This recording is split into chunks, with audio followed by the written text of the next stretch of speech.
നീതിമാനായ യൗസേപ്പ് പിതാവേ, നീതിയിൽ ഞങ്ങളെ വളർത്തണമേ.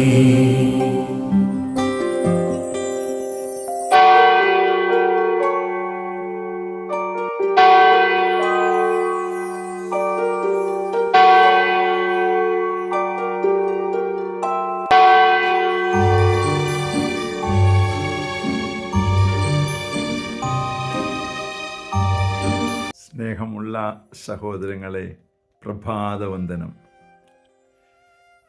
ഔസേപ്പിതാവിൻ്റെ തിരുനാളാണ് മാർച്ച് 19, അല്ലേ? പണ്ടൊക്കെ ഈ ദിവസങ്ങളിൽ മുത്തിയൂണ് ഒക്കെ ഉണ്ടായിരുന്നു. ഇപ്പോഴും ഉണ്ടായിരിക്കും പഴയ കുടുംബങ്ങളിലൊക്കെ. നമുക്കിവിടെയൊക്കെ വന്നിട്ടിപ്പം അങ്ങനത്തെ ഊണുകളൊന്നുമില്ലല്ലോ. ഔസേപ്പിതാവിനെ കുറിച്ച് ഓർക്കുമ്പോൾ ഇപ്പോൾ ഒത്തിരി സ്ഥലത്ത് കാണുന്ന ഒരു സ്റ്റാച്യു ഉണ്ട്, ഔസേപ്പിതാവ് ഉറങ്ങുന്നത്. ഔസേപ്പിതാവ് മാത്രമേ ഉറങ്ങുന്ന ഒരു സ്റ്റാച്യു കണ്ടിട്ടുള്ളൂ എന്ന് എനിക്ക് തോന്നുന്നു. കാരണം നന്നായിട്ട് ഉറങ്ങാൻ സാധിക്കില്ല ഒരു മനുഷ്യനായിരുന്നു അദ്ദേഹം. നന്നായിട്ട് ഉറങ്ങണമെങ്കിൽ എന്താണ് നമുക്ക് ആവശ്യം? മനസ്സ് അത് ശാന്തമായിരിക്കണം. എങ്കിൽ മാത്രമേ നന്നായിട്ട് ഉറങ്ങാൻ പറ്റുള്ളൂ. കുഞ്ഞുങ്ങൾ ഉറങ്ങുന്നത് കണ്ടിട്ടില്ലേ? ഇതുപോലെ ശാന്തമാകാത്തതുകൊണ്ടാണ് ഉറക്കം നഷ്ടപ്പെട്ടു പോകുന്നത്. പലപ്പോഴും കുറച്ച് സമയമൊക്കെ ഉറങ്ങാൻ പറ്റുന്നുള്ളൂ എന്നുള്ളത് പല കാര്യങ്ങളും ഓർത്ത് ടെൻഷനായിട്ടിരിക്കുകയാണ്. ഇനി ദൈവത്തെക്കുറിച്ച് ഓർത്ത് രാവിലെ എഴുന്നേറ്റിരുന്ന് പ്രാർത്ഥിക്കുന്നുവെങ്കിൽ ഒത്തിരി നല്ല കാര്യമാണ് കേട്ടോ.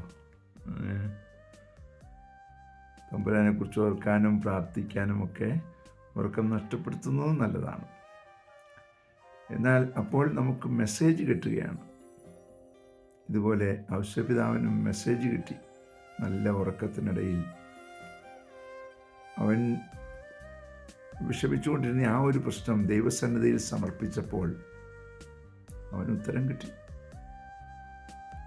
അതുകൊണ്ട് എഴുന്നേറ്റ ഉടനെ അവൻ മേരിയെ സ്വീകരിക്കുകയും അവളോടൊത്ത് പിന്നീട് യാത്ര ചെയ്യുകയും ചെയ്തു എന്ന വചനം നമ്മോട് പറഞ്ഞു തരികയാണ്. സ്നേഹമുള്ള സഹോദരങ്ങളെ, അതുകൊണ്ട് നമുക്ക് നന്നായിട്ട് ഉറങ്ങുവാനുള്ള കൃപയ്ക്ക് വേണ്ടി പ്രാർത്ഥിക്കാം.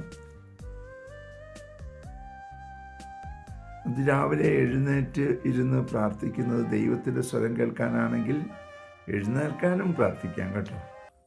കാരണം നമുക്ക് ദൈവ സന്ദേശം കിട്ടുക എന്നുള്ളതാണ് പ്രധാനം.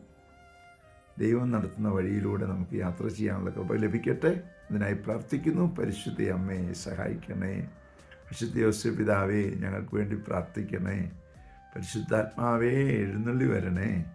പരിശുദ്ധ പരമ ദിവ്യകാരുണ്യത്തിന് എന്നേരവും ആരാധനയും സ്തുതിയും പുകഴ്ചയും ഉണ്ടായിരിക്കട്ടെ. ആമേൻ. നമ്മുടെ കർത്താവായ യേശുക്രിസ്തുവിന്റെ കൃപയും പിതാവായ ദൈവത്തിന്റെ സ്നേഹവും പരിശുദ്ധാത്മാവിന്റെ സംസർഗവും സഹവാസവും സ്നേഹവും ശക്തിയും കൃപയും എല്ലാ അനുഗ്രഹങ്ങളും സമൃദ്ധമായി നിങ്ങൾ ഏവരോടും കൂടെ ഉണ്ടായിരിക്കട്ടെ, ഇപ്പോഴും എപ്പോഴും എന്നേക്കും. ആമേൻ.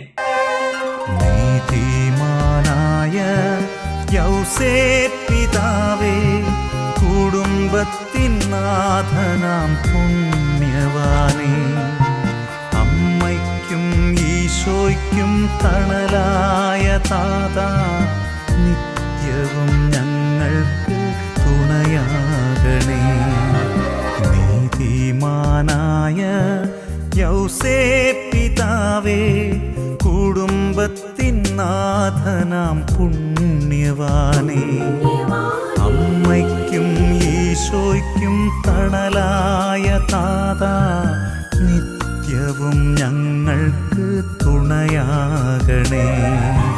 തിരുക്കുടുംബത്തിൻ്റെ പാലകനേ, തിരുസഭയുടെ സൽപിതാവേ, ഞങ്ങൾക്കായെന്നും പ്രാർത്ഥിക്കണേ. കേഴുന്നു മക്കൾ സവിധേ